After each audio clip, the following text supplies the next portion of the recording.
కుంతి దూర్వాసుడికి చేసిన సేవని చూసి ఆయన ముగ్ధ మనోహరుడై ఆవిడికి ఇచ్చిన ఒక వరమే ఈ సంతాన ఫల మంత్రం. అది అసలు ఈ మంత్రం నాకు ఇచ్చారు, సూర్యుడనే ఒకతను నా దగ్గరికి వస్తాడా, ఈ మంత్రాన్ని చూద్దామని ఆమె ప్రయోగం చేస్తే అక్కడ సూర్యుడు రావటం, ఆవిడికి ఒక పిల్లవాడిని ఇవ్వటం అనేది జరిగింది. సూర్యనారాయణుడు కన్న ఒక బిడ్డ ఇన్ని అధర్మ క్రియలు ఎలా చేస్తాడు?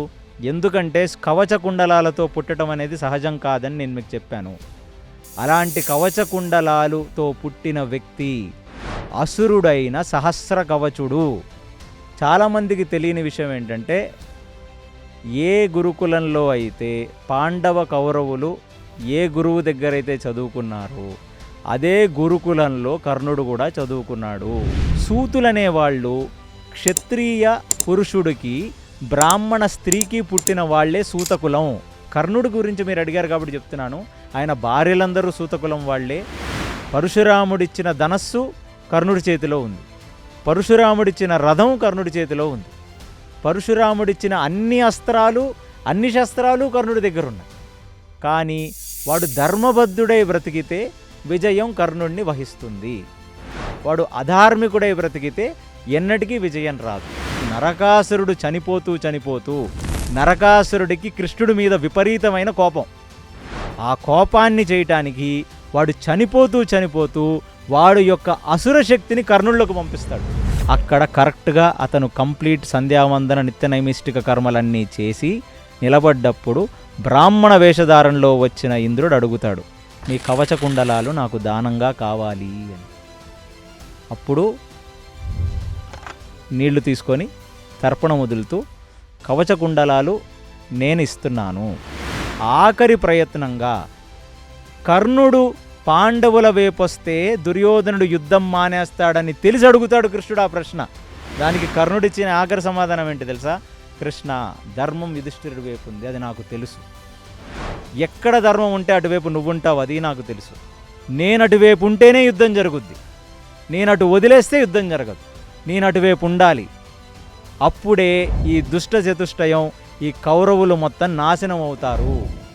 ఈ యుద్ధానికి నేను నువ్వు చేస్తున్న యజ్ఞంలో ఒక సమిధనవుతానని చెప్తాడు.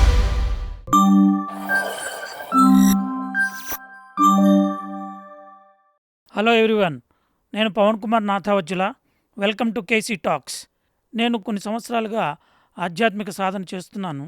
ఇలా ఆధ్యాత్మిక సాధనలో మనం మన పంచమ వేదమైన వేదవ్యాసుల వాళ్ళు రచించిన పంచమవేదన మహాభారతం, దాని యొక్క పాత్రలు, వాళ్ళ యొక్క గుణగణాలు, అందులో నిజాలు తెలుసుకోవటం ఎంతో అవసరం. ఈ సందర్భంగా మనము కర్ణుడు, అర్జునుడు వీళ్ళిరువురు పాత్రల యొక్క ప్రాముఖ్యతను తెలుసుకుందాం. మనం చాలా చోట్ల గమనిస్తున్నాము, కర్ణుడిని గ్రాండ్గా చూపించడం సోషల్ మీడియాలో కానీ సినిమాల్లో కానీ, మరి అర్జునుడిని అధోగతిగా చూపించడం జరుగుతోంది. మరి ఇది ఎంతవరకు నిజం? ఒకవేళ అదే నిజమైతే శ్రీకృష్ణ పరమాత్మ అర్జునుడిని భౌతికత చెప్పడానికి ఎందుకు ఎంచుకున్నారు? మరి రణనీతిలో కానీ విలువల్లో కానీ ఎవరు గొప్ప? ఈ విషయాలు తెలుసుకోవడానికి నా ప్రియమిత్రుడు కేసీని అడుగుదాం. Thank you so much Pavan గారు, చాలా బాగా చెప్పారు మీరు. సో మహాభారతం అనేది పంచమ వేదం. సో అలా అంటానికి దానికి చాలా మూల ప్రమాణం ఉంది. అలాంటి మహాభారతంలో పాత్రలన్నీ కూడా వ్యాస భగవానుల వారు, అంటే వ్యాసం స్వయం నారాయణుడు, కృష్ణద్వైపాయన వ్యాసుడు స్వయం నారాయణుడు, ఇందులో ఎటువంటి అసత్యోక్తి లేదు. సో అలాంటి వ్యాసుడు మహాభారతంలో రకరకాల పాత్రలను, రకరకాల క్యారెక్టర్స్ని, భూమి ఎంతకాలం ఉంటుందో, కాలం ఎంతకాలం ఉంటుందో, ఎంతమంది మనువులు మారుతారో, ఎంతమంది ఇంద్రులు మారుతారో, అన్నీ ఒక దశాబ్దపు పుస్తకమో ఒక శతాబ్దపు పుస్తకమో కాదు ఇది. మనిషి ఈ పుస్తకాన్ని తను ఎన్ని జన్మలు ఎత్తుతాడో అన్ని జన్మలు ఈ పుస్తకాన్ని తను ఎన్కౌంటర్ చేస్తూనే ఉంటాడు. ఎందుకంటే ఇది సాధనాపరమైన పుస్తకం, ఇది సాధనాపరమైన ఇతిహాసం మహాభారతం అనేది. ఇతిహాసం అని ఎందుకు అన్నారంటే అది అలాగే జరిగింది, ఆ జరిగిన వ్యక్తి చూసి దాన్ని చెప్పాడు కాబట్టి అది ఇతిహాసం అయింది. ప్లస్ మహాభారతంలో మనం చూస్తే వేదవ్యాసుల వారు మహాభారతాన్ని రచించారని మాత్రమే మనకు తెలుసు. కానీ మీరు మహాభారతం అన్ని పర్వాలు చదివితే రకరకాల పర్వాలలో ఆయన ఒక పాత్ర పోషిస్తాడు. ఆయన వస్తాడు. ఆయన ఆయన కూడా వస్తాడు. చాలాసార్లు పాండవుల ముందుకు కానీ, వస్తాడు. చాలాసార్లు భీష్ముడు ముందుకు కానీ, దుర్యోధనుడికి కూడా నీతులు చెప్పి దుర్యోధనుడికి కూడా నీతులు చెప్పేస్తాయి. అంటే ఆయన ప్రత్యక్షంగా మహాభారతాన్ని చూసిన వ్యక్తి. అది చూసి దాన్ని యథాతథంగా చేశారు కాబట్టే అసలు అన్ని ఇతిహాసాలు మనం చెప్తుంది ఏంటి, 3 వేదాలు. ఆ 3 వేదాల్లోంచి వచ్చినది 4వ వేదమే అథర్వవేదం. దాని తర్వాత ఉపనిషత్తులు, దాని తర్వాత అష్టాదశ పురాణాలు. ఇవన్నీ ఒక ఎత్తైతే ఆ పంచమ వేదంగా మహాభారతాన్ని చేసింది. అది మనిషి జీవితానికి ఒక మాన్యువల్.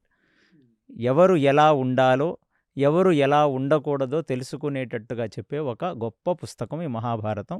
వ్యాసుల వారు మనందరికీ ఇచ్చిన ఒక బహుమతి ఇది. ఇది ఇది ఇది మహాభారతం గురించి. ఇక మీరు అడిగిన ప్రశ్న, సోషల్ మీడియాలో కర్ణుడు గొప్ప, అర్జునుడు గొప్ప అని ఒక యుద్ధం చేసుకుంటున్నారు అని. సో జనాలకు అర్థం కావాల్సింది ఏంటంటే, అంత లోతుగా ఇవాళ శాస్త్రాన్ని చదివే సమయం జనాలకు లేదు. కానీ వాళ్ళు అర్థం చేసుకోవాల్సింది ఒకటి, మీరే ఆల్రెడీ క్వశ్చన్కి ఆన్సర్ కూడా మీరే చెప్పేశారు. భగవద్గీత అర్జునుడికి మాత్రమే చెప్పాడు. అవును, అర్జునుడిని ఎంచుకొని అర్జునుడికి చెప్పాడు. అర్జునుడి ద్వారా ఈ సమాజానికి అందించాడు ఆయన. మరి అలాంటప్పుడు అర్జునుడు గొప్పవాడవుతాడా? రణరంగంలో నించోని చంపించిన కర్ణుడు గొప్పవాడవుతాడా? ఇది ఫస్ట్ లాజిక్. ఇక్కడే మనం అర్థం చేసుకోవాలి, కర్ణుడితో ఏదో ఒక ప్రాబ్లం ఉంది, అంతే కదా. ఎందుకంటే ధర్మం ఎక్కడుంటే అక్కడ నేను ఉంటానని అంటున్నాడు. ప్లస్ ఆయననే భగవద్గీతలో స్వయంగా చెప్పాడు, పవిత్రాణాయ సాధూనాం వినాశాయ చతుష్కృతాం ధర్మ సంస్థాపనార్థాయ సంభవామి యుగే యుగే. మరి ఆ సాధువులను రక్షిస్తాడు, వినాశాయ చతుష్కృతాం అని చెప్పాడు. మరి ఆయన వినాశం చేసిన జరాసంధుడు, ఆయన చంపిన కంసుడు, ఆయన చంపించిన కర్ణుడు, దుర్యోధనుడు ఎలా మంచివాళ్ళు అవుతారండి? ఆ మాత్రం బేసిక్ కామన్ సెన్స్ ఉంటే ఈ సినిమా డైరెక్టర్లు కావచ్చు, తీసిన వాళ్ళు, ఈ మధ్య వచ్చిన ఒక పెద్ద సినిమాలో కూడా కర్ణుడి క్యారెక్టర్ని చాలా ఎలివేషన్ చేశారు.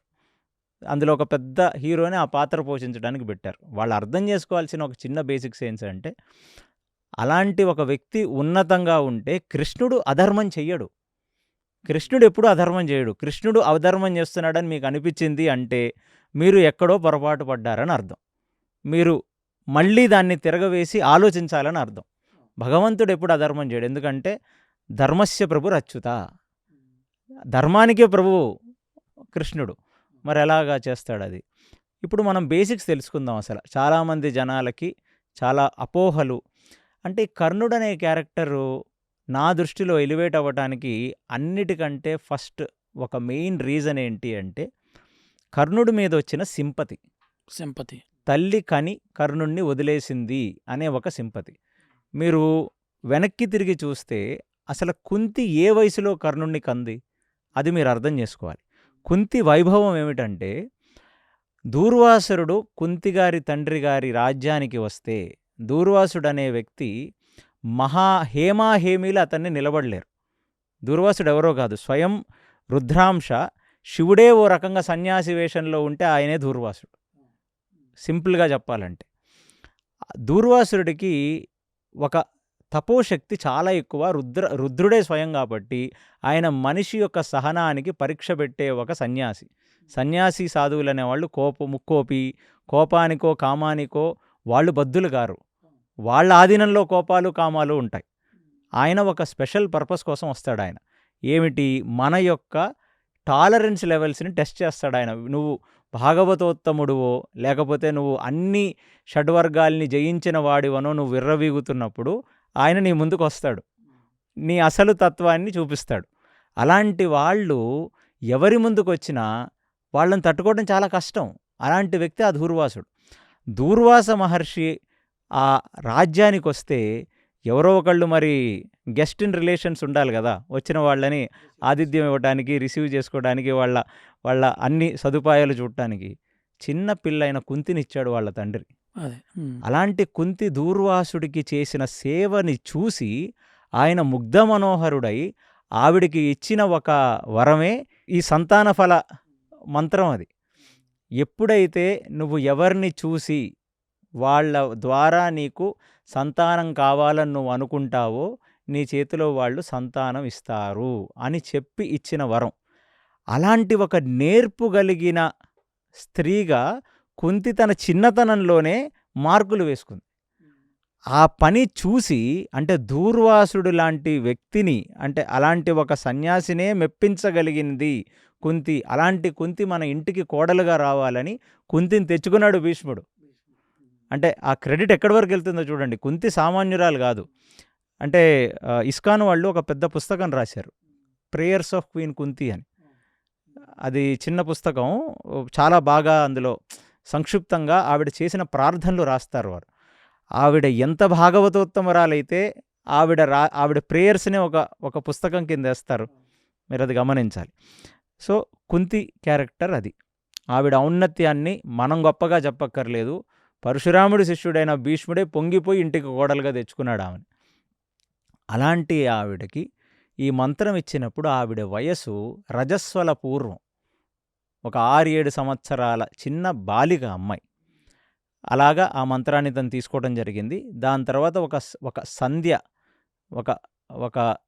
ఒక సంధ్య వేళ సూర్యుడిని చూసి, మనం కూడా సన్సెట్ పాయింట్స్ అని వెళ్ళి చూస్తుంటాం కదా, అలా సూర్యుడిని చూసి ముగ్ధ మనోహరాలయ్యి ట్రై చేసి టెస్ట్ చేద్దాం. అసలు ఈ మంత్రం నాకు ఇచ్చారు, సూర్యుడనే ఒకతను నా దగ్గరికి వస్తాడా, ఈ మంత్రాన్ని చూద్దామని ఆమె ప్రయోగం చేస్తే అక్కడ సూర్యుడు రావటం, ఆవిడికి ఒక పిల్లవాడిని ఇవ్వటం అనేది జరిగింది. అంటే ఇది ఒక 20, 30, 40 సంవత్సరాల కిందట జనాలు ఇది నమ్మే పరిస్థితిలో కూడా లేరు. కానీ ఇవాళ మనకి ఐవీఐలు, ఐవీఎఫ్లు, ఇలాంటి టెస్ట్ ట్యూబ్ బేబీలు ఇలాంటివన్నీ వచ్చిన తర్వాత ఇప్పుడు మీకు అర్థమైంది, ఒక మనిషి సంపర్కం లేకుండా కూడా పిల్లల్ని కనవచ్చును. అది ఇప్పుడు జనాలకి ఇది బాగా తెలుసు, సైంటిఫిక్గా కూడా మనకి. అలాగనే తను ఒక పిల్లవాడిని ఆవిడ చేతిలో ఇచ్చాడు. పిల్లవాడు ఇచ్చినప్పుడు సహజంగా కవచ కుండలాలతో పుట్టినవాడు ఆ పిల్లవాడు. అసలు ఎక్కడన్నా ఇలా వింత జరుగుద్దా? అశ్వత్థామ మణితో పుట్టినట్టుగా కర్ణుడు సహజమైన కవచ కుండలాలతో పుట్టాడు.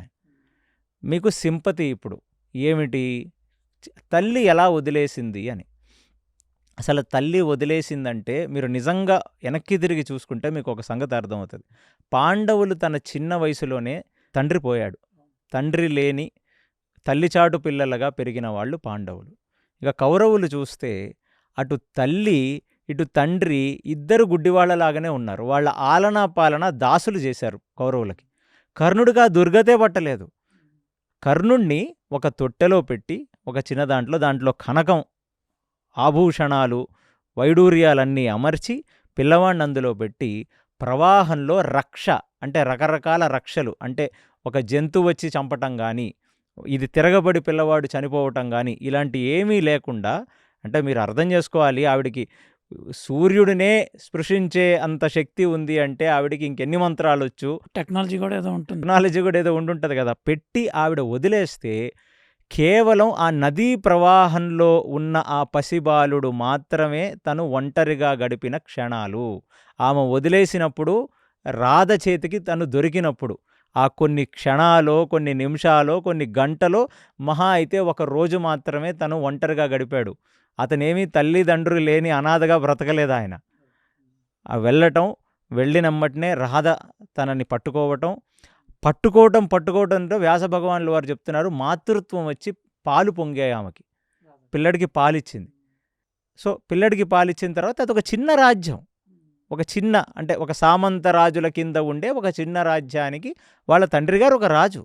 సో తండ్రి ఆలన తెలుసు, తల్లి పాలన తెలుసు. ఈ రెండిటితో పెరిగాడు కర్ణుడు. అతనెక్కడ ఒంటరిగా పెరిగాడు? ఆ మాటికొస్తే పాపం పాండవులు తండ్రి లేకుండా తల్లి చాటున పెరిగారు. కౌరవులు తల్లిదండ్రి ప్రేమకు నోచుకోలేదు. కర్ణుడికి ఆ దుస్థితి పట్టలేదు.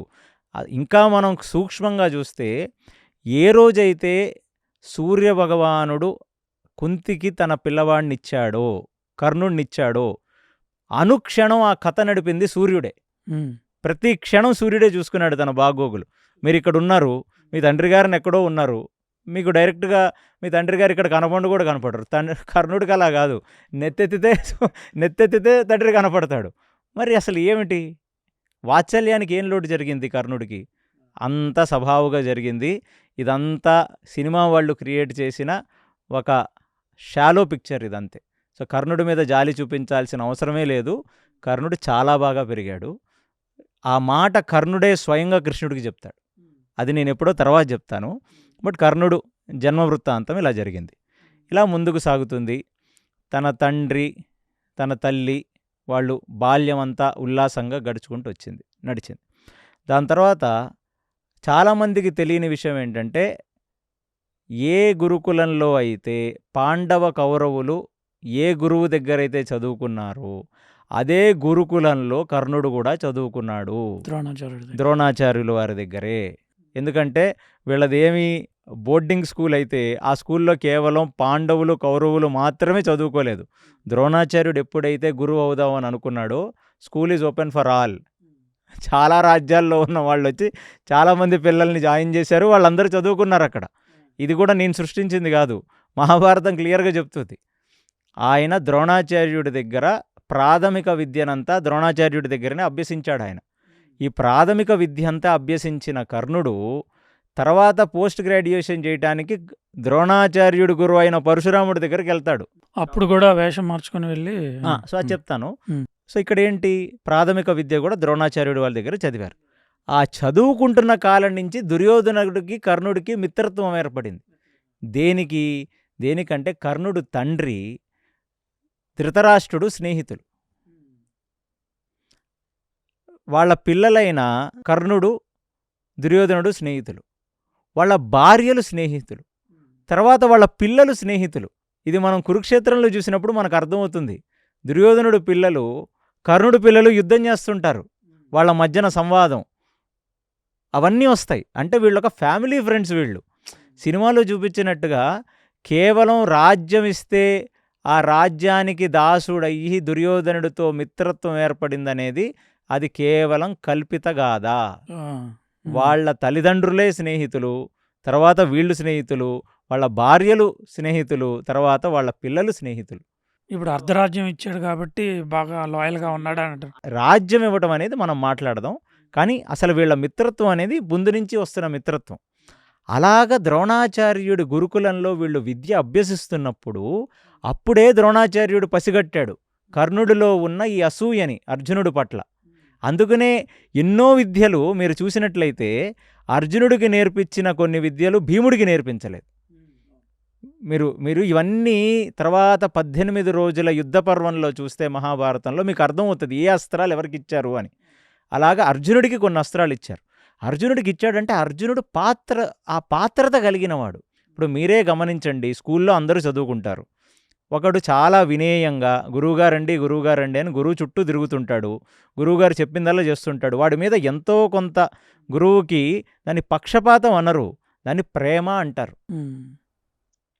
అలాంటి వాడు కొన్ని శాస్త్రాలు కొన్ని అస్త్రాలు అశ్వత్థామకు కూడా ఇవ్వలేదు. మీరు అది గమనించాలి మీరు. కాబట్టి కర్ణుడు అనే వ్యక్తి పాత్రతకి లోబడి ఉన్నవాడు కాదు. వాడికి పాత్రత లేదు కర్ణుడికి, అందుకు వాడికి కొన్ని ఇవ్వలేదు. ఎందుకంటే ఏ రోజైతే అతను మనసులోంచి కామక్రోధాలు, అంటే ఏ విద్య అయినా కావచ్చు సాధనైనా కావచ్చు రాగద్వేషాలతో చేసేది కాదు. రాగద్వేషాలతో చేసే ఏ సాధన కూడా అది సాఫల్యం చెందదు. అలాంటిది అలా విద్యాభ్యాసం కంప్లీట్ అయింది. ఇక్కడ మనం ఒకటి మెయిన్గా గ్రహించాల్సింది, అంటే నీ యొక్క ఇది ఆలోచన కూడా కావాలి. అర్జునుడికి కర్ణుడికి మనం చూస్తే గుణగణాల్లో కానీ చిన్నప్పటి నుంచి పువ్వు పుట్టగానే పరిమళిస్తుంది అంటారు. కాబట్టి అర్జునుడి యొక్క గుణగణాలు ఇన్ కంపారిజన్ విత్ కర్ణుడు మనం ఎలా చూసుకోవాలి, భారతంలో ఎలా చెప్పారు? అర్జునుడు గుణగణాలనేది అర్జునుడు ఒక పెద్ద వృక్షం అండి. అది ఎప్పుడు మీకు తెలుస్తుంది అంటే మహాభారతం ముందుకు వెళ్ళే కొద్దీ పాండవుల యొక్క గుణాలు మీకు తెలుస్తూ ఉంటే మీరు అసలు ఆశ్చర్యపోతారు. ఇలాంటి ఒక పరిపక్వ దిశలో పాండవులు ఉన్నారా అని. అంటే పాండవుల పక్కన కృష్ణుడు యుద్ధం చేయడానికి కూడా వాళ్ళ గుణాలే కారణం. వాళ్ళు ఎప్పుడు కూడా అధర్మానికి లొంగలేదు. వాళ్ళు ఎంత కష్టం వచ్చినా ధర్మం ప్రకారమే ఉన్నారు. కానీ ఇప్పుడు మీకు చెప్తాను ఇది. సో కర్ణుడి జీవితం అలా ముందుకు వెళుతుంది కదా. తర్వాత మనకు సినిమాల్లో చూపించేది ఏంటి, అతను కుమార విద్యా ప్రదర్శనలో వస్తాడు. ఆ కుమార విద్యా ప్రదర్శనలో కృపాచార్యుల వారు అడుగుతారు కర్ణుడిని, నువ్వెవరని. లేకపోతే నీ కులం ఏంటని వీళ్ళు ఆపాదించారు దాన్ని. అసలు కులం అనేది ఉంటే ద్రోణాచార్యుడు విద్య ఎందుకు చెప్తాడు? సో కులం అనే సమస్య లేదు. వాళ్ళేంటంటే ఇది ఎలా చూడాలి మీరు అంటే, ఒక ఇండిపెండెన్స్ డే రోజు, ఒక రిపబ్లిక్ డే రోజు మనం అన్ని క్షిపణుల్ని వీటిని తీసుకొని చూపిస్తాం ప్రజానికానికి. భారతదేశంలో ఇలాంటి ఒక సైన్యం ఉంది, ఇలా ఎయిర్ ఫోర్స్ ఉంది, ఇలా ఆర్మీ ఉంది అని. అది ఎందుకు చూపిస్తాం?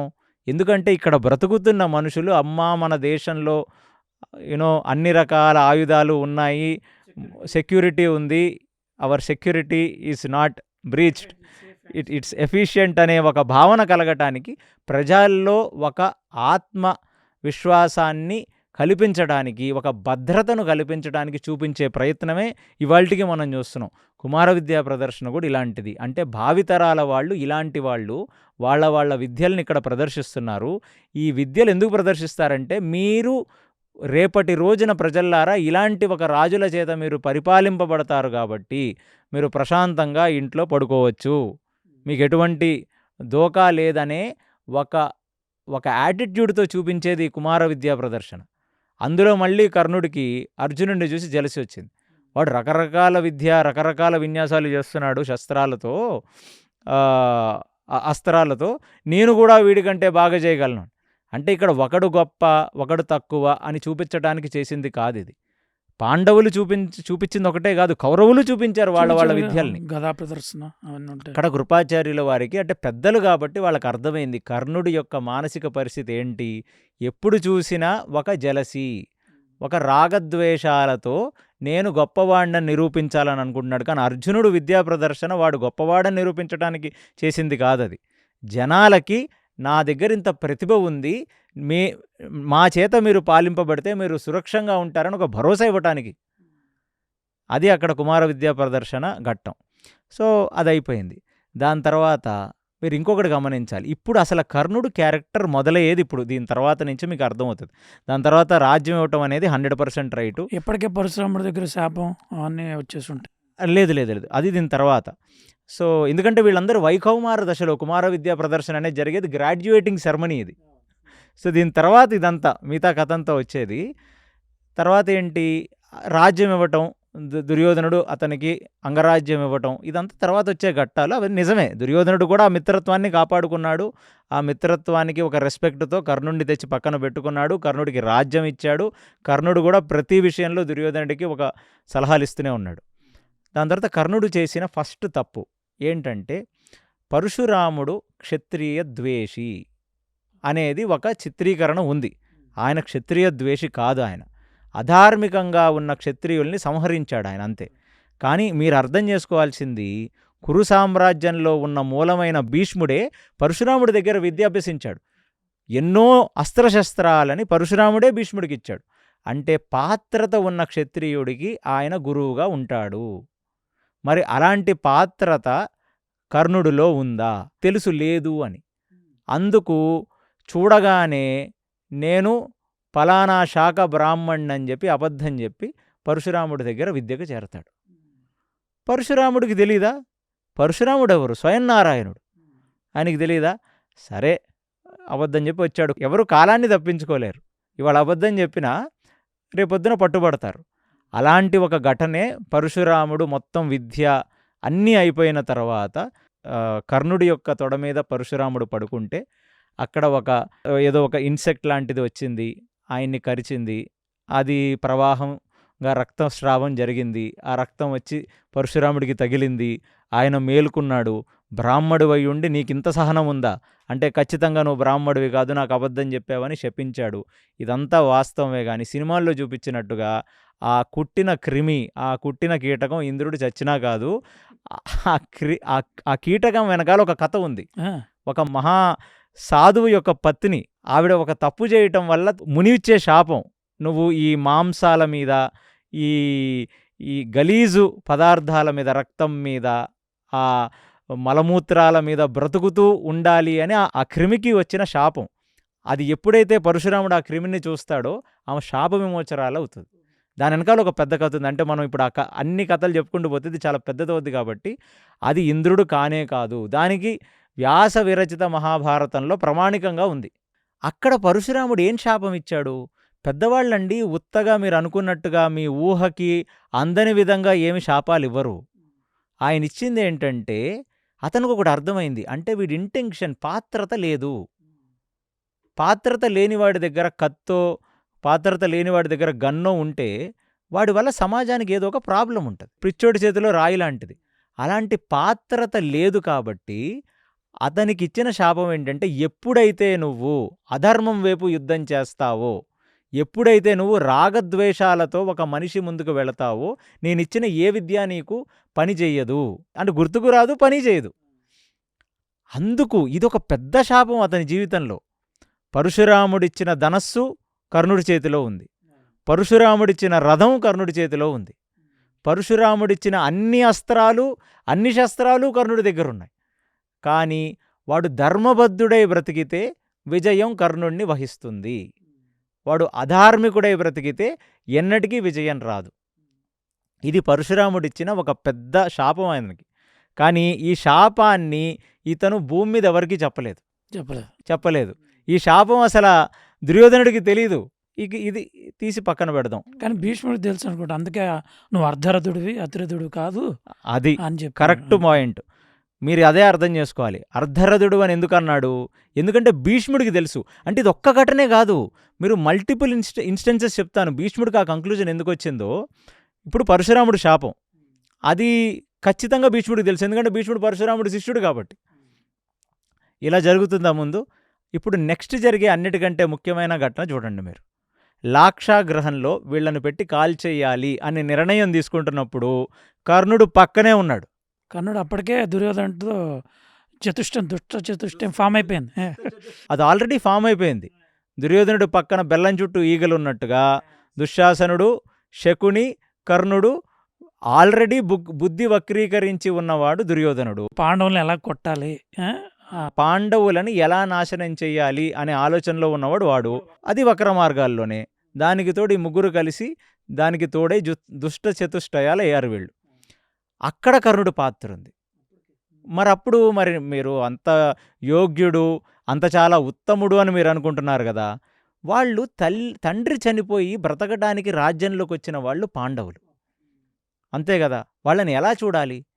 తండ్రి యొక్క వాత్సల్యం లేదు. నీ తండ్రి గుడ్డివాడు, కానీ నీ తండ్రి ఒక చక్రవర్తి, అడిగింది ఇవ్వగలడు. వాళ్ళకి తండ్రి లేడు. అలాంటి వాళ్ళని చిన్నప్పటి నుంచి విషప్రయోగం చేస్తూనే ఉన్నారు ఎక్కడో అక్కడ. ఇప్పుడు అన్నిటికంటే క్లైమాక్స్ ఏంటంటే ఇక వీళ్ళని పూర్తిగా మట్టు పెట్టాలి. కానీ చాలామందికి తెలియని విషయం ఏంటంటే ఈ లాక్షాగృహంలోకి వాళ్ళు లక్క ఇల్లు సింపుల్ లాంగ్వేజ్లో తీసుకెళ్లేటప్పుడు ధృతరాష్ట్రుడికి కూడా తెలుసు వీళ్ళు చేసే పన్నాగం. అయినా సరే వాళ్ళ ఉత్తములు, మీరు ఉత్తమత్వాన్ని అడిగారు కదా, తండ్రి లేడు. పెదనాన్నే తండ్రిలా చూశారు వీళ్ళు.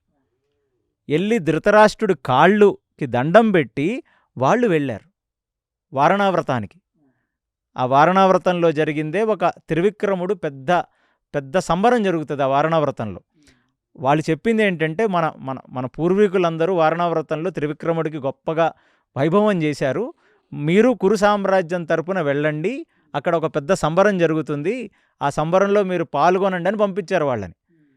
భీముడికి ముందే డౌట్ వచ్చింది, ఇదేంటిది, ఇది మనల్ని మాత్రమే ఎందుకు పంపిస్తున్నారు వీళ్ళు అని. వాళ్ళు కూడా రావచ్చు కదా. అప్పటికే వచ్చారు, ఇంకా పెద్దవాళ్ళు, అంటే ఇంకా ఏమీ కూడా మెచ్యూర్డ్ స్టేట్లో లేదు. ఇమీడియట్లీ మనకేదో ఒక పని ఇచ్చినట్టుగా ఇచ్చారు వాళ్ళకి. అది మళ్ళీ విదురుడు కూడా క్రిప్టిక్గా కొన్ని మెసేజ్లు పంపించి జాగ్రత్తగా ఉండండి. అది విదురుడు గొప్పతనం. ఎందుకంటే మనం ఈ మహాభారతంలో ప్రతి క్యారెక్టర్ని అర్థం చేసుకుంటే వాళ్ళ యొక్క ఔన్నత్యం తెలుస్తుందండి మనకి. వాళ్ళని పంపించారు. పంపించిన తర్వాత మీకు తెలుసు విదురుడు ఒక మ్లేచ్ఛ భాషలో, అంటే అది కూడా మీరు అర్థం చేసుకోవాలి, కోడెడ్ లాంగ్వేజ్ కంటే అక్కడ రాసింది మ్లేచ్ఛ భాష. అంటే మ్లేచ్చులు అంటే ఎవరు? యావనులు, మ్లేచ్చులు. ఇప్పుడు మనం ఇంగ్లీష్ వాళ్ళని మ్లేచ్చులు అంటాం. ఆ మ్లేచ్ఛ భాష మాట్లాడారంటే అప్పటికి, అంటే నా ఐడియా ఏంటంటే అప్పటికి భారతదేశం మ్లేచ్చులతో ట్రేడింగ్ చేస్తున్నట్టుంది కాబట్టే కదా మ్లేచ్ఛ భాష వచ్చు. దాని తర్వాత ఆ మ్లేచ్ఛ భాషలో కొందరు ఈ సిపాయిల్ని చెప్పి పంపించాడు, వాళ్ళకి చెప్పు ఆ రాత్రి అక్కడ మొత్తం వినాశనం జరుగుద్ది అని. కాబట్టి అక్కడికి వెళ్ళి వాళ్ళు మ్లేచ్ఛ భాషలో చెప్తే వీళ్ళు కూడా, ఇతను కూడా, యుధిష్ఠిరుడు కూడా మ్లేచ్ఛ భాషలోనే ఆన్సర్ ఇచ్చాడు, నాకు అర్థమైంది, నేను చూసుకుంటానని. సో అది ఎంత తప్పు? అక్కడి నుంచి వచ్చి పాపం నార్మల్ వేషధారణలో అక్కడి నుంచి వెళ్ళటం, దాని తర్వాత వాళ్ళు దౌమ్యుడిని కలుసుకోవటం, ఆ దౌమ్యుడు రాజగురు. దౌమ్యుడు పాత్ర ఇంకొక చాలా మంచి పాత్ర మహాభారతంలో. దౌమ్యుడు చేసినవి ఎన్నో మంచి విషయాలు. అసలు ఒక రాజపురోహితుడు ఒకడి పక్కన ఎందుకు ఉండాలో దౌమ్యుడే ప్రత్యక్ష నిదర్శనం.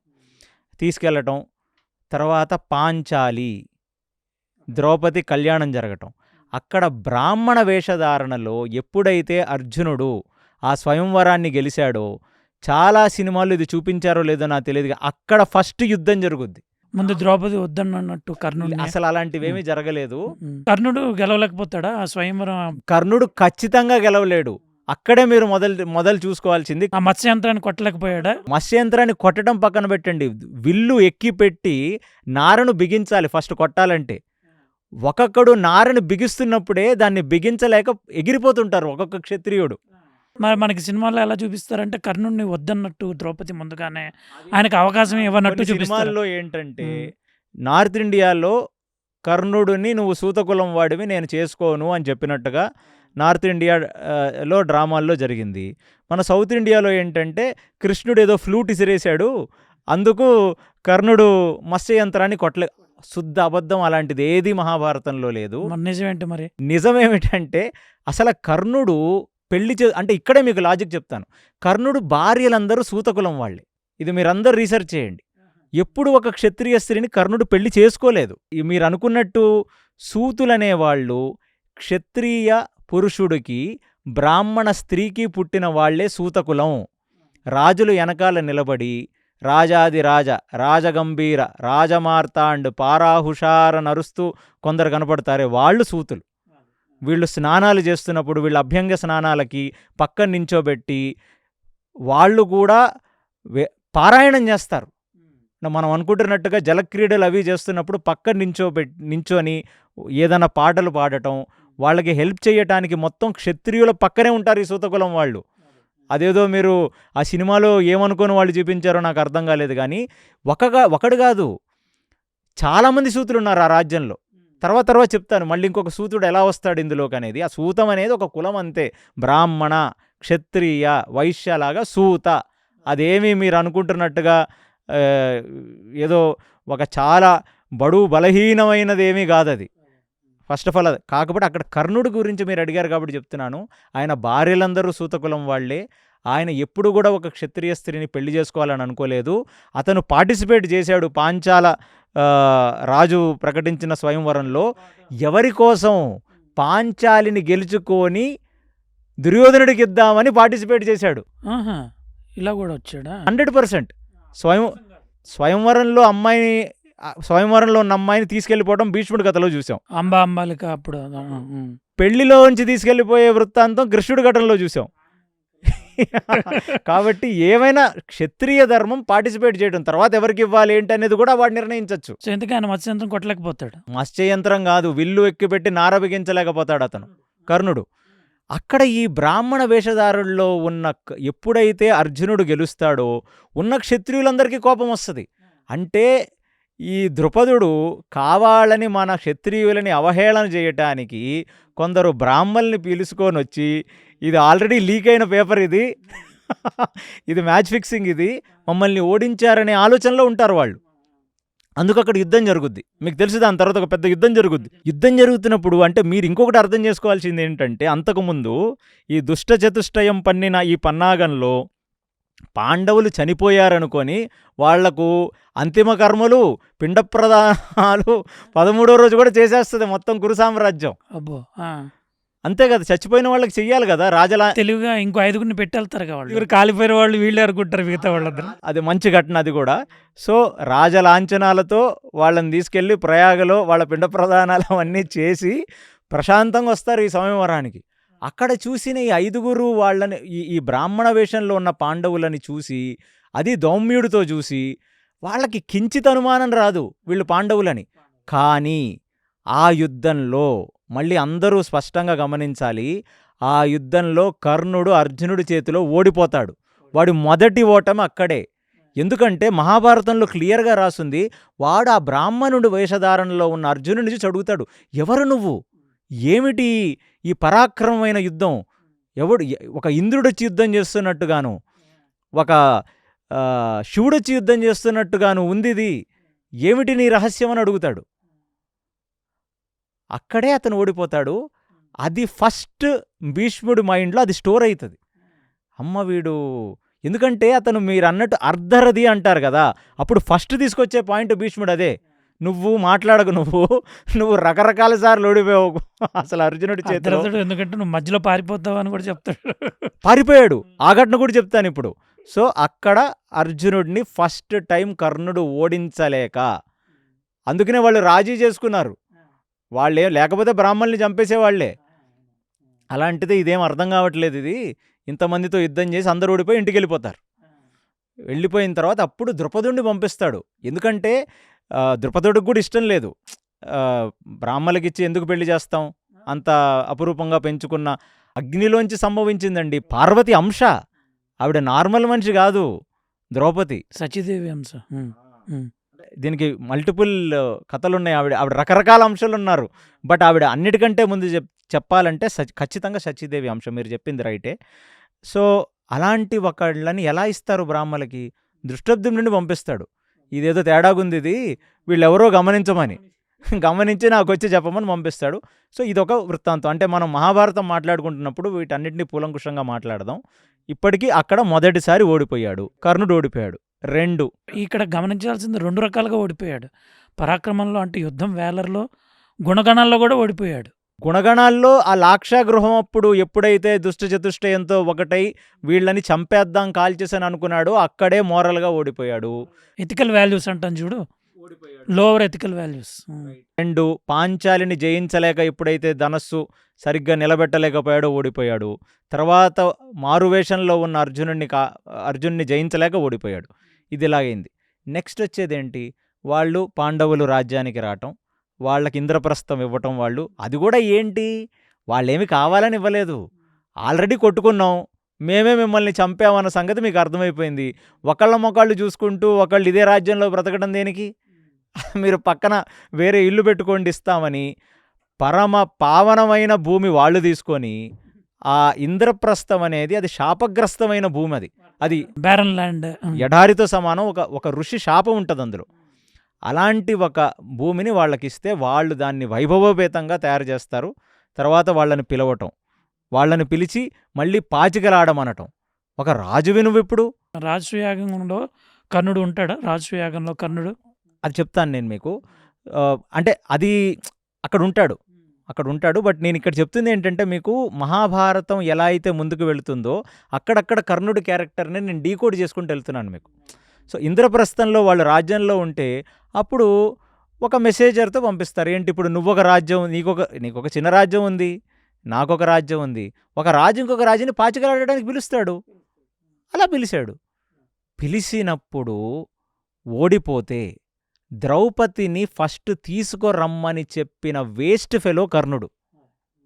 ఫస్ట్ అక్కడ గమనించండి మీరు అసలు. ఎందుకంటే దుర్యోధనుడికి మామూలుగానే వంకర బుద్ధి, ఈ సలహా ఇస్తాడు, వాడికి రాలా ఈ సలహా. దుర్యోధనుడికి వచ్చిన సలహానే కాదు, ఎందుకంటే అది ఊహించలేరండి. ఎందుకంటే వాళ్ళు పాంచాల దేశంలో స్వయంవరానికి వెళ్ళినప్పుడు ద్రౌపదిని చూసి ఆ ముగ్ధ మనోహర రూపానికి ఒక్కొక్క రాజు కళ్ళెత్తి చూడలేకపోయాడామని. అసలు ఆమె వైభవం మామూలు వైభవం కాదు అది.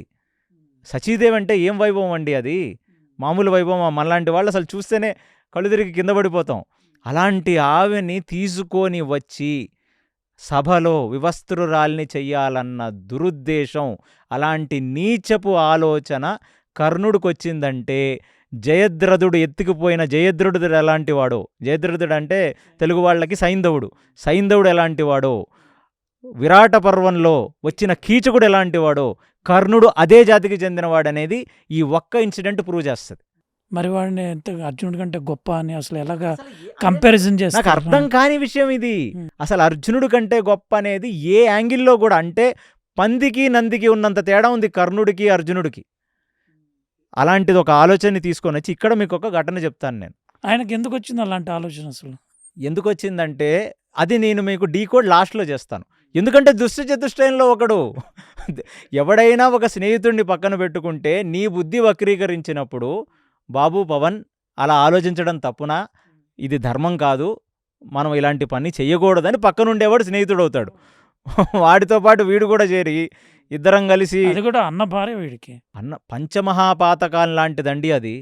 అసలు అది తలుచుకోలేని విషయం అది. మీకు ఇంకొక పాయింట్ ఇక్కడ చెప్పేది ఏంటంటే, సూతకులం అని జనాల మనసుల్లో నడుస్తుంది కదా. అక్కడ ఫస్ట్ ఓడిపోయిన తర్వాత ద్రౌపదిని పిలుచుకొని రావాలి సభలోకి.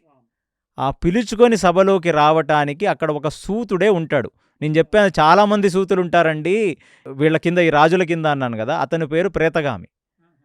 అతన్ని పంపిస్తారు ఫస్ట్ వెళ్ళి నువ్వు ద్రౌపదిని తీసుకురమ్మని. మీరందరికీ ఒక ఫేమస్ డైలాగ్ గుర్తుంటుంది, తన్నోడి నన్నోడేనా అని. ఆ డైలాగ్ తెచ్చి ప్రేతగామి చెప్తాడు, పెట్టి మళ్ళీ సభలో చెప్తాడు ఇలా అడిగిందండి ఆవిడ, దానికి ఆన్సర్ ఏంటని.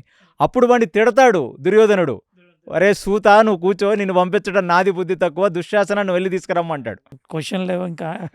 ఏకవస్త్రంలో ఉన్న అంటే రజస్వలంలో ఉన్న ఒక స్త్రీని జుట్టు పట్టుకొని ఈడ్చుకొని రావటం, ఆ వచ్చినప్పుడు ఆమె చేత ఇలాంటి వికృతి చర్య దుశ్శాసనుడి చేత చేయించటం, అది చేస్తుంటే పెద్దవాళ్ళందరూ తలలు కింద పెట్టుకున్న వాళ్లే, ఏమీ అర్థం కాక.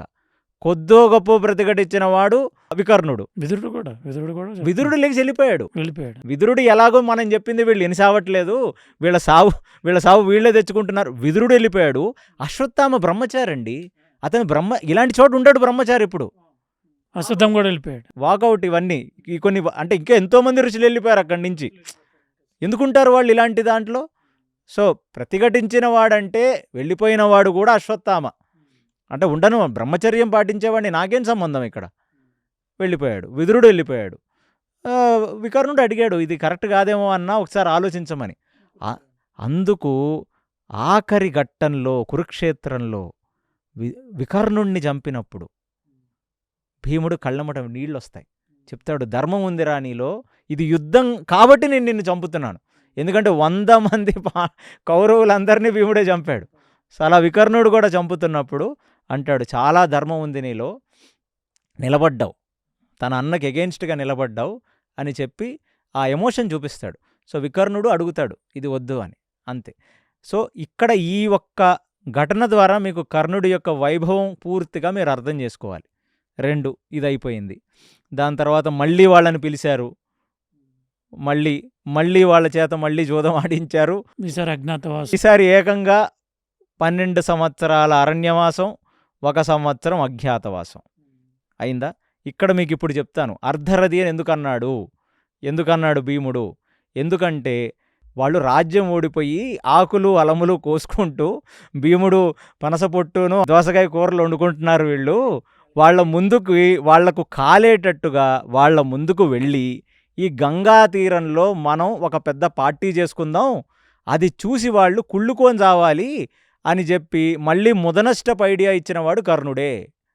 ఇది ఎందుకు ముదనష్టపు ఐడియా బాగానే ఉంది కదా అంటే మీకు మహాభారతం తెలిస్తే ఇది ఎందుకు ముదనష్టపు ఐడియానో మీకు తెలుస్తుంది.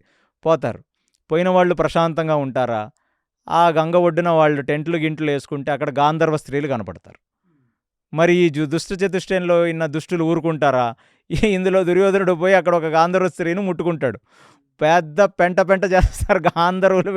వీళ్ళను బంధించి దుర్యోధనుడిని కట్టేస్తారు. అప్పటికి కట్టేసి ఉన్న వాళ్ళని కూడా కట్టేస్తే కర్ణుడు వస్తాడు అనుకుంటే రాడు. కర్ణుడు వస్తాడు కాదు, వచ్చి యుద్ధంలో చిత్రరథుడు, ఆ గాంధర్వుడు పేరు చిత్రరథుడు. ఎందుకంటే అతనికి ఆ పేరు ఎందుకు వచ్చిందో నేను దానికి మళ్ళీ అర్జునుడికి పూర్వంలో ఒక స్టోరీ ఉంది, బట్ ఇప్పుడు అంత చెప్పుకోలేము. చిత్రరథుడిని ఓడించలేక చిత్రరథుడు వేసిన బాణానికి కర్ణుడు రథం గాలిపోతే అక్కడ వచ్చిన వాడు వేరే ఎవరో నాకు తెలిసి వికర్ణుడు రథం ఎక్కి పారిపోతాడు. కొన్నేమిటి మన మహాభారతం ఉంది కదా, చాలా గొప్ప పేరు కూడా వచ్చింది దానికి మహాభారతం. అది పునీత్ ఇస్తారు, వీళ్ళందరూ దుర్యోధనుడిగా చేసి నితీష్ భరద్వాజ్ వాళ్ళు బిఆర్ చోప్రా అందులో చూపిస్తారు. అందులో ఎలా చూపించారు, అందులో కూడా మీరు చూస్తే అర్జునుడు కర్ణుడు తాగి పడిపోవటమో లేకపోతే ఇన్ఫ్లుయెన్స్‌లో ఉన్నాడు కాబట్టి యుద్ధానికే రాలేదు పోనీ అన్నట్టు చూపిస్తారు. పోనీలెండి. ఇప్పుడు వీళ్ళకి ఏంటంటే అంటే నాకోటి అర్థమైంది ఏంటంటే సినిమా వాళ్ళ పిచ్చి ఏంటంటే వ్యాసుడు రాసిన స్క్రీన్ ప్లే కన్నా వీళ్ళ సొంత పైత్యం పెడితే అది ఎందుకు పెడతారో కూడా అర్థం కాదు. ఎందుకంటే వ్యాసుడు రాసిన స్క్రీన్ ప్లే అద్భుతమైన స్క్రీన్ ప్లే. అది నిజంగా జరిగింది ఉన్నట్టు ఉన్నది చూపించొచ్చు కదా! ఉన్నట్టు చూపిస్తేనే అది చాలా డ్రామాటిక్‌గా ఉంటది. అంటే వీళ్ళ ఏదో ఒక వికారం ఉంది వీళ్ళల్లో, రాసిన వాళ్ళల్లో. సో, యాక్చువల్‌గా జరిగింది అక్కడ కర్ణుడు ఓడించలేక మధ్యలో పరిగెత్తుకుంటూ పారిపోతాడు. చెప్పాను కదా మీకు, ఎప్పుడైతే అధర్మం వైపు నిలబడతాడో, రాగద్వేషాలతో యుద్ధం చేస్తాడో, కేవలం గెలుపు దృష్టితో యుద్ధం చేస్తాడో కర్ణుడు ఎప్పుడు గెలవలేడు. ఇది పరశురాముడి శాపం. ఆ చిత్రరథుడి యొక్క శౌర్యాన్ని చూసి కర్ణుడికి ఆపోజిట్ వ్యక్తి ఎవడన్నా చాలా స్ట్రాంగ్ ఉంటే జలసీ వస్తుంది. ఎందుకంటే వాడి నేచర్లోనే జలసీ ఉంది. ఇది ఎందుకుందో నేను మళ్ళీ చెప్తాను మీకు, కానీ ఉంటుంది. అందుకు చిత్రరథుడు ఓడించలేక ఆ రణరంగంలోంచి పారిపోయాడు. అసలు మిత్రుణ్ణి రెచ్చగొట్టి రమ్మని వాడిని కట్టేస్తే పారిపోయేవాడు. వాడు అసలు మిత్రత్వానికి ఏమన్నా పాత్రత ఉందా వాడికి? వాడు ఏమన్నా నోచుకుంటాడా మిత్రత్వానికి? అలాంటి వాడిని హీరో చేయటం, మళ్ళీ దానవీర సూరకర్ణలో వీళ్ళిద్దరు చచ్చిపోయిన తర్వాత స్వర్గంలో కలుసుకొని ఆలింగనం చేసుకొని కరచాలనం చేసుకున్నట్టుగా చూపించటం, ఇది ఇంతకంటే లత్కోరతనం ఇంకేమీ లేదండి. అసలు వాళ్ళిద్దరం నన్ను అడిగితే దుర్యోధనుణ్ణి సర్వనాశనం చేసిన వాడు శకుని అని అందరూ అనుకుంటారు, కానీ పక్కన నించొని అన్ని రకాలుగా నాశనం చేసిన వాడే ఈ కర్ణుడు. వాడు మూలం వాడు. సో ఇక్కడ మీకు అర్థమైంది కదా, అందులో పారిపోయాడు. అందుకు కూడా ఒక రీజను, భీష్ముడు ఎందుకు అర్ధరథి అంటాడు అంటే వీడిని నమ్మే పని చేయలేము, ఏదైనా ఒకటి సవ్యంగా చేసేస్తే కదా. ఎందుకంటే అర్జునుడితో యుద్ధానికి వచ్చాడు బ్రాహ్మణ వేషధారణలో, ఓడించలేక ఓడిపోయాడు.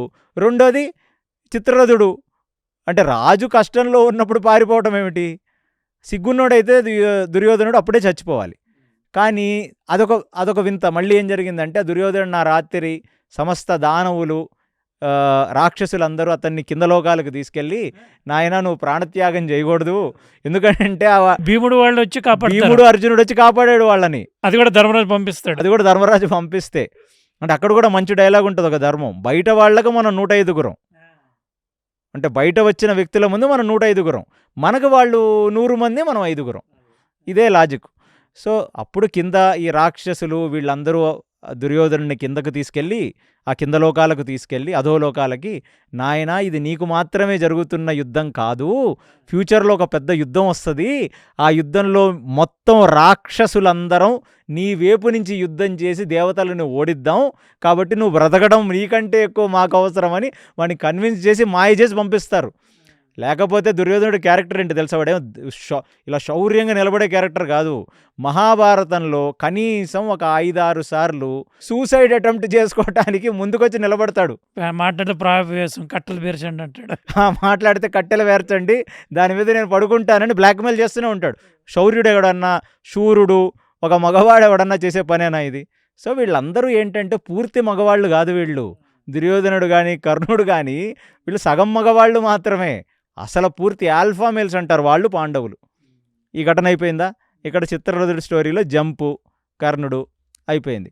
ఇంకా పక్కన పెడితే దాని తర్వాత వచ్చే అన్నిటికంటే మూలమైన ఘట్టమే సంధి, రాయబారం, శ్రీకృష్ణ రాయబారం. ఇక్కడ మీరు గమనించాలి, అన్నిటికంటే ఒకటి జరుగుతుంది అక్కడ.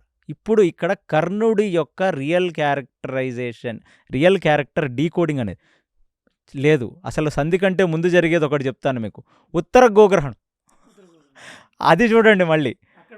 అక్కడ కూడా అంటే వాళ్ళు అజ్ఞాతవాసంలో ఎలాగైనా పాండవుల్ని పట్టుకొని మళ్ళీ 12 సంవత్సరాలు వీళ్ళని అరణ్యాలకు పంపించాలి. మ్యాథ్స్ కూడా రాదనుకుంటా, క్యాల్కులేషన్ కూడా తప్పు వేసుకుంటారు వాళ్ళు. అది కూడా రాదు వాళ్ళకి. ఎంత అంటే పంచాంగం చూడరా ఏంటి, వాళ్ళు తెలీదా వాళ్ళకి? దాన్ని బట్టి మీకు అర్థమవుతుంది కదా.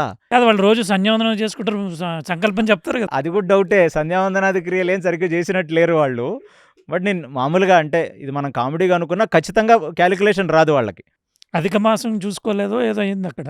ప్రతి 2 సంవత్సరాలకు వచ్చే ఒక అధిక మాసాన్ని లెక్క వేసుకుంటే 12 సంవత్సరాలకు గాను ఆ అధిక మాసాలన్నీ లెక్క వేసుకుంటే ఆల్రెడీ వాళ్ళ యొక్క అజ్ఞాతవాసం అయిపోయింది అక్కడ. కానీ ఇక్కడ నేను అనేది ఏంటంటే మళ్ళీ ఉత్తర గోగ్రహణంలో ఎప్పుడైతే ఆవుల్ని దొంగతనం చేస్తారో ఆ ఆవుల్ని రక్షించడానికి వీళ్ళు వస్తారు, అది వాళ్ళ ప్లాటు. అక్కడ కూడా యుద్ధం. కర్ణుడు అసలు ఏమీ చేయలేడు. కర్ణుడు అక్కడ కూడా ఓడిపోతాడు. అక్కడ అంటే ఇన్ని రోజులు అక్కడ ద్రౌపది పాంచాల దేశంలో స్వయంవరం జరిగిన యుద్ధంలో కానీ, ఇక్కడ చిత్రరథుడి దగ్గర నుంచి పారిపోవటం కానీ, భీష్ముడు ప్రత్యక్షంగా చూసినవాడు కాదు. ఇక్కడ భీష్ముడు ముందే దొరికిపోతాడు. అప్పుడు భీష్ముడు అడుగుతాడు కూడా అతన్ని, మరి ఏరా మరి మీ ఫ్రెండు ప్రాణమిత్రుడు ఏం చేస్తాడని. ఏమీ చేయలేడు అక్కడ కూడా. సమ్మోహనాస్త్రం వేశారంటారు కదా, అందరు పడిపోతారు. ఓడిపోయాడు అక్కడ కూడా. కర్ణుడు ఓడిపోయాడు కాబట్టే కదా అర్జునుడు గెలిచి వెనక్కి వెళ్ళాడు. సో అక్కడ కూడా ఓడిపోయాడు. దీని తర్వాత అంటే ఇప్పటికీ నేను 3 ఇన్స్టెన్సెస్ చెప్పాను ఎక్కడెక్కడ కర్ణుడు ఓడిపోయాడు అర్జునుడి చేతిలో అని. అన్నిటికంటే మూలం ఇప్పుడు కర్ణుడు క్యారెక్టర్ డీకోడింగ్ ఘట్టం అనేది ఎక్కడ జరుగుద్ది అంటే, ఇక్కడ ఏమిటి, ఈ కృష్ణుడు వచ్చిన సంధిలో. కృష్ణుడు సంధికి వస్తాడు. సంధి మొత్తం అయిపోతుంది. అయిపోయిన తర్వాత కర్ణుడు భుజం మీద చెయ్యేసుకొని తన రథం మీద కూర్చోబెట్టుకొని తీసుకెళ్తాడు. అది అందరి ముందు జరుగుద్ది. ఇక్కడ ఏమన్నా తేడా వస్తే కృష్ణుడిని బంధించేయండి అని చెప్పి ఆల్రెడీ దుర్యోధనుడు ఆర్డర్స్ పబ్లిష్ కూడా చేస్తాడు.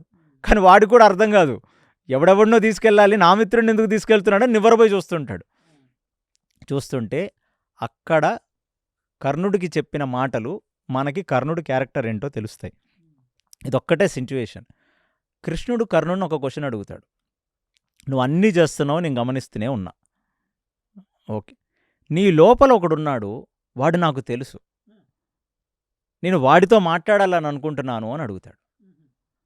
అంటే కర్ణుడు అంటాడు, అవును మనం మాట్లాడదాం అంటాడు. ఇది చాలా సూక్ష్మంగా చదవాలి మీరు, ఇది మహాభారతంలో ఎలా రాశారనేది. అప్పుడు కృష్ణుడు అడుగుతాడు, నువ్వు ఎవరి కొడుకువో నీకు తెలుసా అని. నాకు తెలియకపోవటం ఏంటండి, నేను సంధ్యావందనం చేసేవాడిని, సూర్యోపాసకుడిని నేను. ఎంత సూర్యోపాసకుడు కర్ణుడు అంటే, సూర్యుడు ఉదయించినప్పటి నుంచి సూర్యుడు నెత్తి మీదకు వచ్చేంత వరకు అన్ని శౌర్య మంత్రాలతో సూర్యుడిని అనుష్ఠించే వ్యక్తి కర్ణుడు. ఆ సమయంలో ఎవరొచ్చినా దానం చేస్తాడు కర్ణుడు.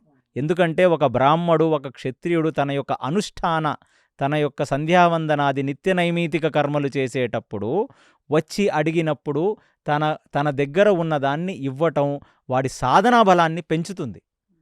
అందుకనే ఈ దానం అనేది అంత గొప్పది. తనకు అవసరం ఉన్నది ఇచ్చేది దానం, తనకు అవసరం లేనిది ఇచ్చేది కాదు దానం. ఇవాళ సమాజానికి అది అర్థం కాదు. అది దానం అంటే ఏంటంటే, నీకు అవసరం లేనిది నువ్వు ఇస్తే అది దానం కాదు, నీకు అన్నిటికంటే అవసరం ఉన్నదాన్ని దానం ఇవ్వాలి.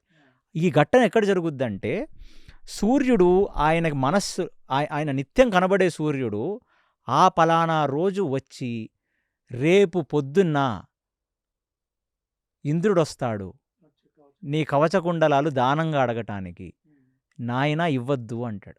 ఎందుకు స్వామి నా మీద ప్రేమ అంటే, అప్పుడు చెప్తాడు, అరే నువ్వు నా కొడుకువి, నిన్ను కాపాడుకోవాల్సిన బాధ్యత నాది, కాబట్టి నువ్వు అది ఇవ్వకూడదు అంటే, అప్పుడు కర్ణుడు చెప్తాడు, ఆ సమయంలో వస్తే దానం అనేది నేను కాదనను.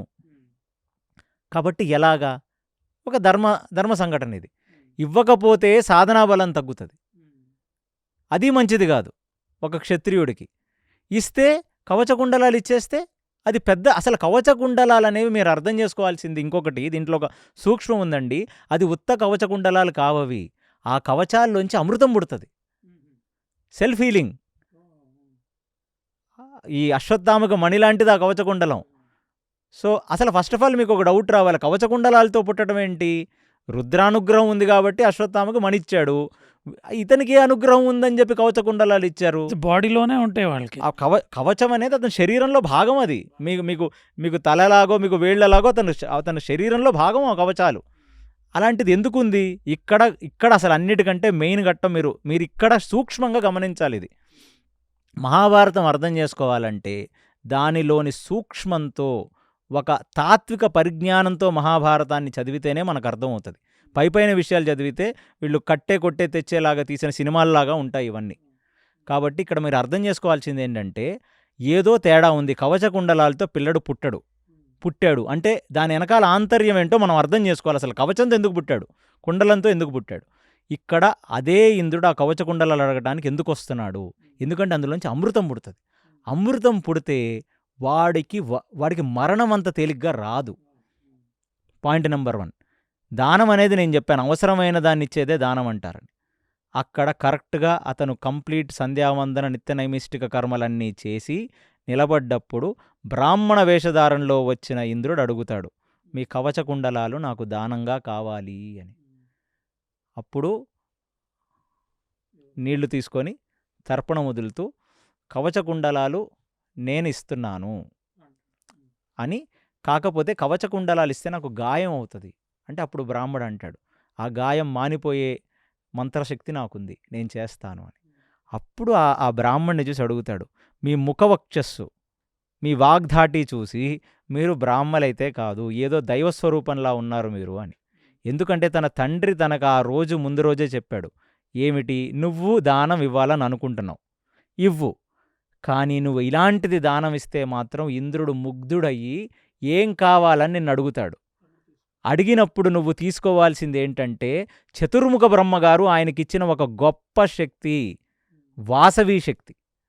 ఈ వాసవి శక్తి ఎలాంటిదంటే ఏ దానవుడొచ్చినా ఏ దైత్యుడొచ్చినా ఈ ముల్లోకాల్లో ఎవడొచ్చినా ఆ శక్తి వాడిని సంహారం చేసేస్తుంది.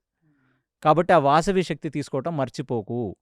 కవచకుండలాలు నిన్ను కాపాడుతాయో లేదో నాకు తెలియదు, కానీ వాసవి శక్తి మాత్రం నిన్ను కాపాడుతుంది. ఎందుకంటే అది సాక్షాత్తు ఇంద్రుడికుండే ఒక మేజర్ శక్తి అది. అప్పుడు కవచకుండలాలు తర్పణం వదులుతూ కవచకుండలాలు దానం ఇస్తూ ఆ దానగుణం ఖచ్చితంగా ఉందని ఒప్పుకోవాలి మనం. కాబట్టి ఆ దానగుణం ఇతను ఒక్కళ్ళలోనే కాదండి, ఆ కాలమాన పరిస్థితుల్లో మహాభారతం జరుగుతున్న సమయంలో చాలామంది క్షాత్రం ఉన్న క్షత్రియులందరికీ దానగుణం ఉండేది. సో దానం ఇవ్వటం అనేది క్షత్రియ నిత్యనైమితిక కర్మలో ఒక భాగం అది. ధర్మరాజు ఎన్నో దానాలు చేశాడు ధర్మరాజు. సో ఆ దానం ఇచ్చి అప్పుడు రిటర్న్గా ఇంద్రుడి దగ్గర నుంచి వాసవి శక్తి తీసుకుంటాడు.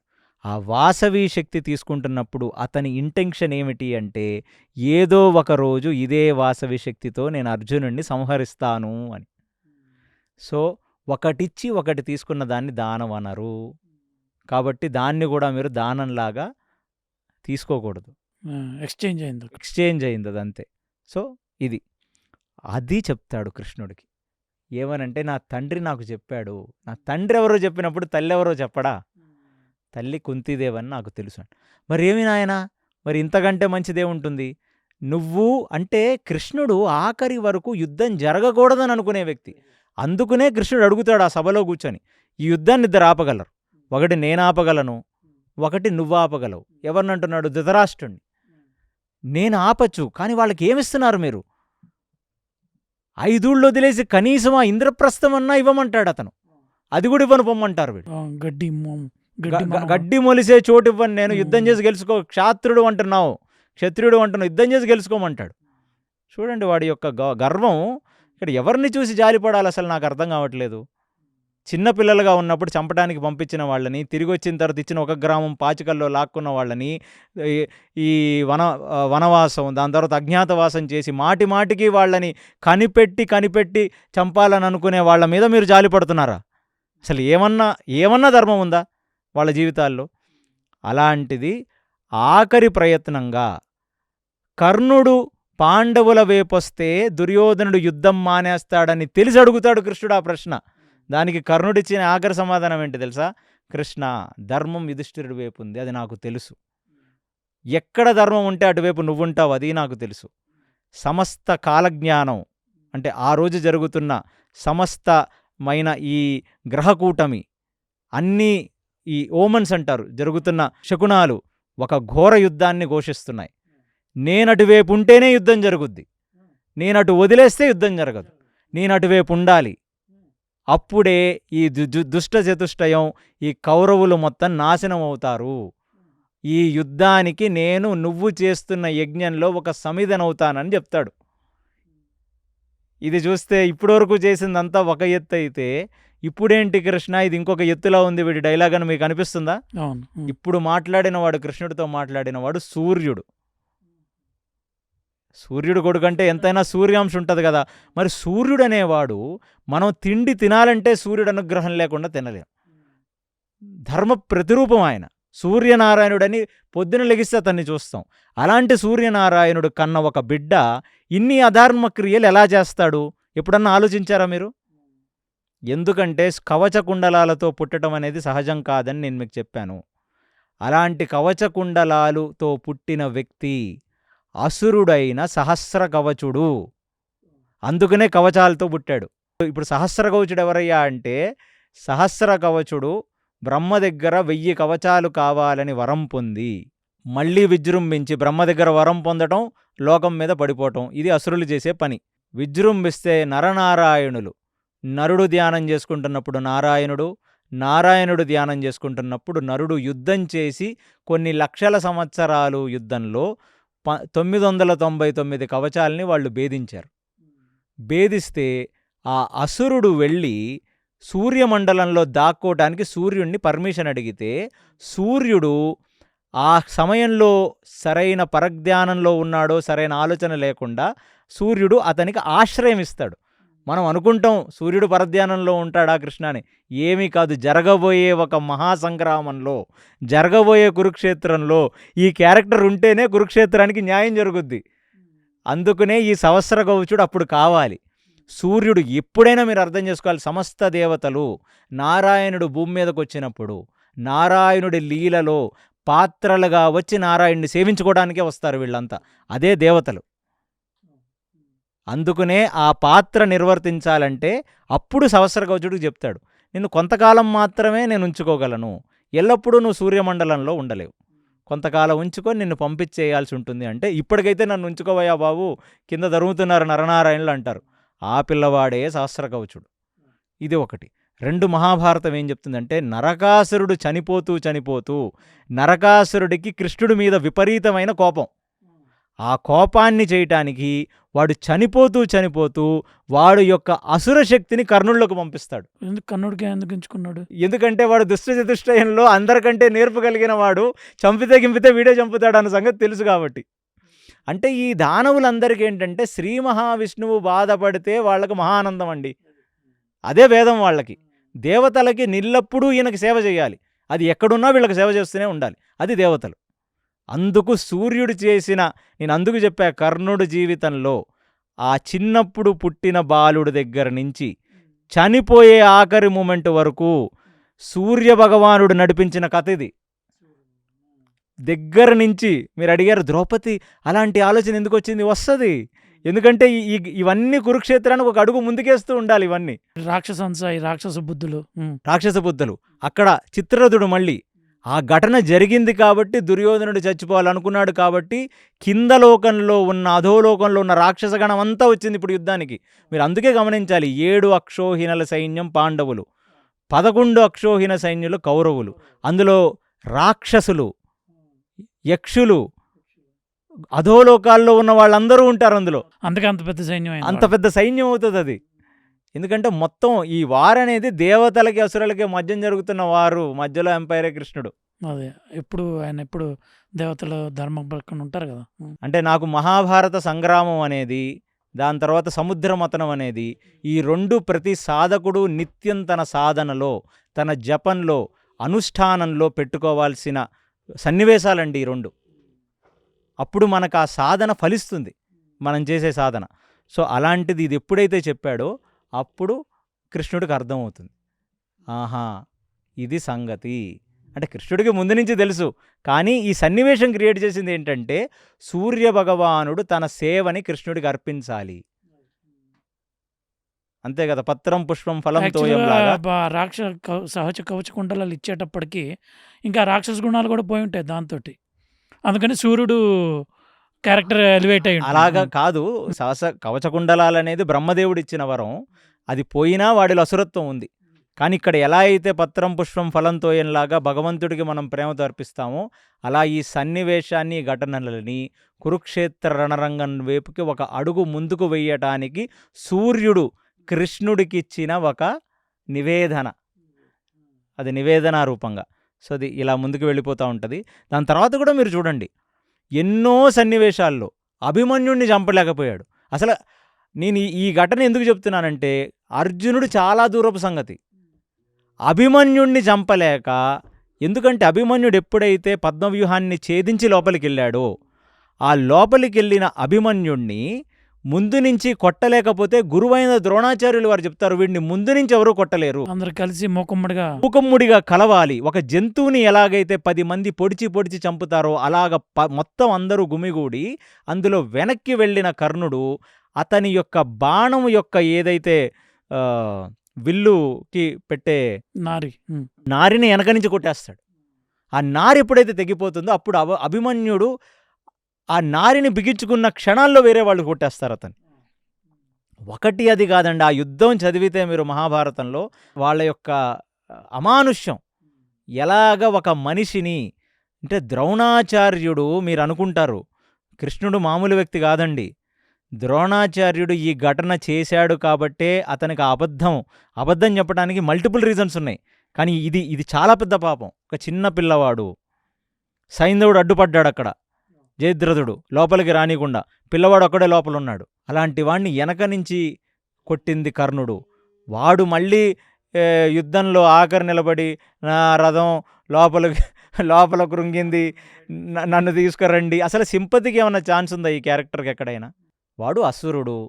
ఏ నరనారాయణుల చేతి నుంచి పారిపోయిన సహస్ర కవచుడో ఆ సహస్ర కవచుడు మళ్ళీ నరనారాయణుల చేత సంహరింపబడాలి.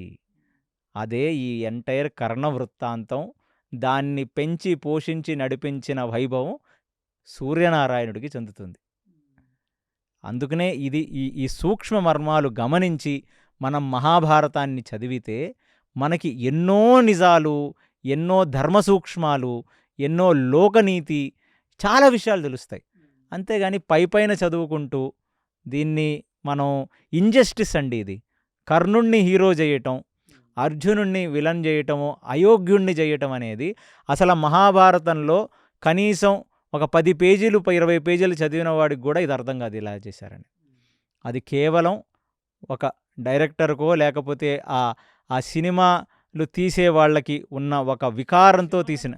ఇదివరకు సినిమాల్లో లేనప్పుడు కానీ మీడియా లేనప్పుడు కూడా వీళ్ళు ఎవరో రాసేవాళ్ళు, నవలలు రాసేవాళ్ళు, వాళ్ళు కూడా కొంచెం కర్ణుని గ్రాండైజ్ చేయటం. అసలు మీకు ఒక మాట అడుగుతాను మిమ్మల్ని, ఆఖరి కర్ణ అని పేరు ఎవరన్నా సౌత్ ఇండియన్స్ పెట్టుకోవడం చూసారా మీరు? తక్కువే కదా. మరి ఎందుకు పెట్టుకోలేదు అంటే తప్పది. ఇది కేవలం ఒక 30, 40, 50 సంవత్సరాల్లో చేసిన హీరోతత్వం అంతే ఇది. లేకపోతే అనాది కాలంగా కర్ణాని ఎందుకు లేదు? నార్త్ ఇండియాలో కూడా కరణ్ అని నేను చాలామంది సాఫ్ట్వేర్ కంపెనీలో పనిచేసిన వాళ్ళని చూశాను. కరణ్ తివారీ, కరణ్ చోప్రా, ఇట్లా వాళ్ళని అడిగాను ఏం చూసి పెట్టారంటే ఈ బిఆర్ చోప్రా మహాభారత్ చూసి దాని తర్వాత కరణ్ అర్జున్ అని ఒక సినిమా వచ్చింది.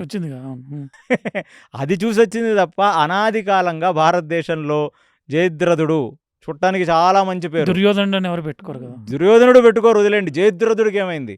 సైంధవుడు అంటే వాళ్ళు జయద్రథుడు చాలా బాగుందిగా, పెట్టుకోరు. ఎందుకంటే అరగుండు కొట్టించి గాడిద మీద ఊరేగించి ఆడి జయద్రథుడు, తెలుసు కదా మీకు ఆ ఘటన. మరి అలాంటి పేర్లు ఎవరు పెట్టుకోరండి. కర్ణుడు పేరే దక్షిణ భారతంలో ఎవడూ పెట్టుకోలేదంటే మన ఋషులు, మన మునులు, మన ఆచార్యులు ఇక్కడ మనకి శాస్త్రం చెప్పారు కాబట్టి మన పూర్వీకులు దాన్ని గౌరవించి ఇలాంటి ఒక విలన్ క్యారెక్టర్ పేరు మనం పెట్టుకోమన్నారు. ఇప్పుడు సినిమా వాళ్ళకి ఏదేదో పైత్యం పుట్టి వాళ్ళు తీస్తున్న ప్రయోగం మాత్రమే. కించిత్ కర్ణుడు ఎప్పుడూ కూడా ఒక విలన్ కాదు, వాడు ఒక అసురుడు. ఆ అసురుడిని చంపడానికే నరనారాయణులు వచ్చారు. ఇది మీకు క్లారిటీ వచ్చిందా? ఇప్పుడు మనకి గుణగణాల్లో కానీ వేలర్లో కానీ అర్జునుడే గొప్ప అని ఇప్పుడు నీ వృత్తాంతం వల్ల మనకు అర్థమైంది. చాలా థ్యాంక్స్ అండి. చాలా సంతోషం మోహన్ గారు. హరే కృష్ణ. హరే కృష్ణ.